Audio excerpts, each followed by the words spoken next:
मैं चाहता है कंजर आदमी है साला जिन्हें इन्नी शर्म नहीं किसी बगानिया कुड़ियों ने जाने सड़क के उत्ते।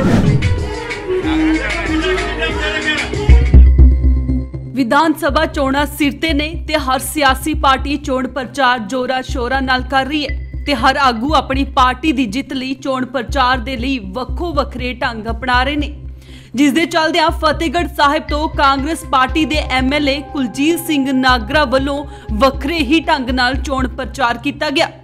ਤੁਹਾਨੂੰ ਦੱਸ ਦੇ कि कुलजीत सिंह नागरा ਵੱਲੋਂ सड़कों ते कुड़ियां ਨੂੰ ਨਚਾ के अपनी पार्टी ਦਾ प्रचार किया गया। तस्वीरां विच तुसीं वेख सकदे हो कि कुछ बच्चियां सड़कों ते बाज़ारां विच डांस करके कांग्रेस पार्टी दे कुलजीत नागरा दा प्रचार कर रही ने। जिन्हां बच्चियां ਵੱਲੋਂ डांस किया जा रहा है वह देखण तो महज 15 तो 16 साल दियां लग रही ने।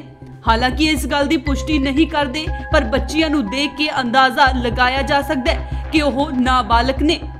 सूत्रों मुताबिक कुलजीत नागरा वालों नाबालग बच्चियां नूं सड़कों ते नचा के पार्टी का प्रचार किया गया, जिसका कि उत्थे मौजूद लोगों वालों विरोध भी किया गया कि इस तरह बच्चियां नूं सब दे सामने सड़कों ते नचा के पार्टी के प्रचार लई नहीं वरतना चाहिए, जिसनूं लैके लोगों ने शरेआम गलत करार दिता ते कुलजीत नागरा की जम के निंदा की कि छोटियां बच्चियां नूं उस वल्लों अपने प्रचार दे लई इस्तेमाल किया गया। चोणां नेड़े ने, पार्टियां प्रचार कर रही ने ते वक्खो वखरे ढंग भी अपनाए जा रहे ने, पर जो कांग्रेसी MLA वल्लों किया गया यह बेहद ही निंदणयोग है कि विधायक कुर्सी की भुख लई इन्ने ज्यादा गिर चुके ने कि उन्हां नूं सही जां गलत दा बिल्कुल भी पता नहीं लग रहा।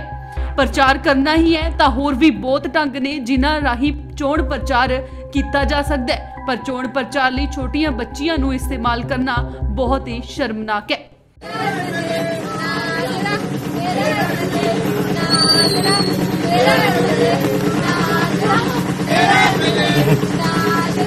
नागरा क्या ये है मेरे नागरा में तो सुना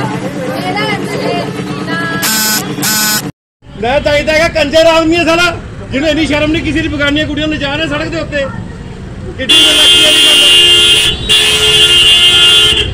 इन्नी गिरी हरकत कर रहा है MLA देख लो,